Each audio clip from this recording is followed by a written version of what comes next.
मनीष बठीनु बठी सारा प्रदेश बंगाल वाला प्रदेश कह रहा है कि पहला फरवरी है जो मंडल में कूद के कौन से गया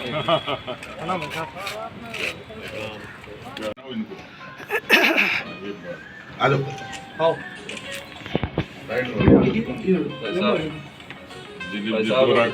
बीकानेर में आज मैं इस क्षेत्र के नहीं पूरे राजस्थान में वैचारिक प्रतिबद्धता के लिए जाने जाते थे स्वर्गीय ओमजी आचार्य, जो बहुत प्रतिकूल परिस्थितियों में संगठन का काम भी करते थे और चुनाव भी लड़ते थे।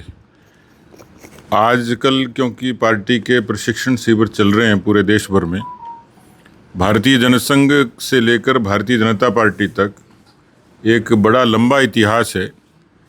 हम 1951 में जब स्थापित हुए और 52 में पहले चुनाव हुए तो 3% वोट मिला और 3 सीटें मिली। कालांतर में 2019 में 303 सीटों के जरिए हम लोग काबिज हुए। इस अनंत यात्रा में डॉक्टर श्यामा प्रसाद मुखर्जी से लेके पंडित दीनदयाल उपाध्याय जी से लेके, राजस्थान का जिक्र करें तो सुंदर सिंह भंडारी जी से लेके, भैरव सिंह शेखावत जी से लेके ललित किशोर चतुर्वेदी जी तक एक लंबी फहरिस्त है। और उसके उन्हीं समय में जो बहुत ही युवा अवस्था में जिन लोगों ने पार्टी को खड़ा करने में योगदान दिया इस बीकानेर संभाग में, उनमें से ओमजी आचार्य थे। मेरे व्यक्तिगत संबंध भी थे और पार्टी के नेता के नाते मेरा उनके प्रति बड़ा सम्मान था। तो मैं उनको स्मरण करने के लिए आज उनका स्मृति का कार्यक्रम है, उसमें शिरकत करने आया हूँ। सर पिछले दिनों लेकिन राजनीति में विचार अलग हो सकते हैं, लोकतंत्र अभिव्यक्ति की आज़ादी भी देता है, पर ये मानता हूँ कि पुराने समय के लोग इसलिए याद करते थे कि लोगों में लिहाज था, रेस्पेक्ट थी, शब्दों की मर्यादा थी।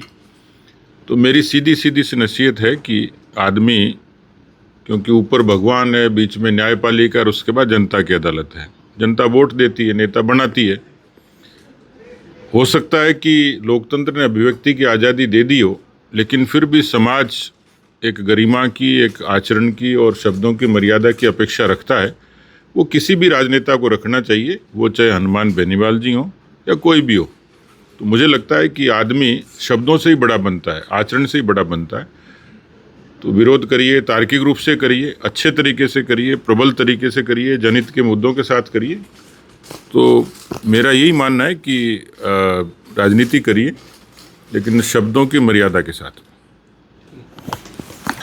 एक बार अभी कुछ दिन पहले गद्दार कहा, उससे पहले उनकी माँ ने भी अलग अलग तरीके के बयान किए। कभी खड़गे गलत बयानी करते हैं, कभी जयराम रमेश करते हैं, कोई न कोई व्यक्ति किसी न किसी तरीके से कांग्रेस पार्टी का। लेकिन उससे एक चीज़ समझ में आती है कि कांग्रेस के लिए वोट बैंक की राजनीति बड़ी है, देश बड़ा नहीं है। इसलिए विदेशों में जाके भी भारत के लोकतंत्र के बारे में, भारत के प्रधानमंत्री के बारे में जो कहते हैं वो अक्षम्य है और असहनीय है। लेकिन मुझे लगता है कि वो इस तरीके के बयान देके अपनी खीज को मिटा रहे हैं, निराशा को, फ्रस्ट्रेशन को निकाल रहे हैं।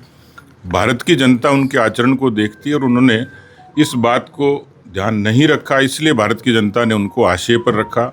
आज कांग्रेस पार्टी नीति से, व्यवहार से पूरे देश और दुनिया में नकार दी गई। उसका कारण यही है कि कांग्रेस पार्टी ने अपने आचरण को नहीं बदला।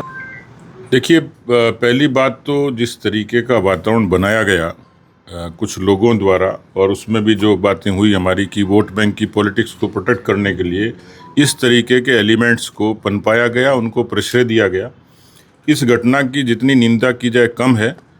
मैं समझता हूं कि योगी जी की सरकार सक्षम है। केवल ये नहीं, अनेकों ऐसी घटनाएं थी जिसमें तत्काल सारी कार्रवाई हुई है। इस पर भी जितना कठोर से कठोर कार्रवाई होगी वो सरकार करने के लिए तत्पर है। ऐसी करेगी कि भविष्य में इस तरह की घटनाओं की पुनरावृत्ति नहीं होगी। नहीं, भारतीय जनता पार्टी बदला नहीं ले रही। जो पिछले 15 वर्षों में बंगाल की जनता ने, निरपेक्ष लोगों ने जो दर्द सहा है, एक किस्म से उसकी अभिव्यक्ति थी। हालांकि भीड़ की हिंसा को कोई भी जायज़ नहीं कहेगा, लेकिन मुझे लगता है कि उसके कारक वो लोग हैं। वोट के रूप में रिएक्शन निकली और आज जनता के बीच में जिस तरीके की प्रतिक्रिया आई है, ये तृणमूल कांग्रेस पार्टी को समझना पड़ेगा कि उन्होंने किस तरीके का आचरण किया। और जो उन्होंने जो आचरण किया था सबके सामने कि बंगाल की क्या हालत थी, किस तरीके से लोगों पर एट्रोसिटी हुई, कि किस तरीके से लोग मारे गए थे, किस तरीके से लोगों के साथ बलात्कार हुआ था। तो लोगों के जेहन में वो चीज़ें एक तरीके का आक्रोश है, पर मुझे लगता है कि ये सब नियंत्रित होनी चाहिए। बहुत लोग इस पर बोल चुके, मैं भी कह चुका कि राजनीति में हम किसी भी पद पे हों, किसी भी हैसियत में हों, शब्दों की मर्यादा और गरिमा ये किसी भी रूप में बरकरार रखी जानी चाहिए। सरकार में बिल्कुल ठीक है। 2.5 वर्षों में पेपर लीक पर नकेल से लेके ERC पे से लेके यमुना जल समझौते से लेके 1 लाख से ज़्यादा रोजगार के सृजन से लेके भजनलाल जी की सरकार ने ईमानदारी से अपने मैंडेट का सम्मान किया है। अपवाद स्वरूप कुछ चीज़ें होती होंगी जो समाज के सामने दिखती हैं, लेकिन वो हकीकत नहीं है। पार्टी एकजुट भी है और पूरे तरीके से डबल इंजन की सरकार राजस्थान के हितों के लिए समर्पित है।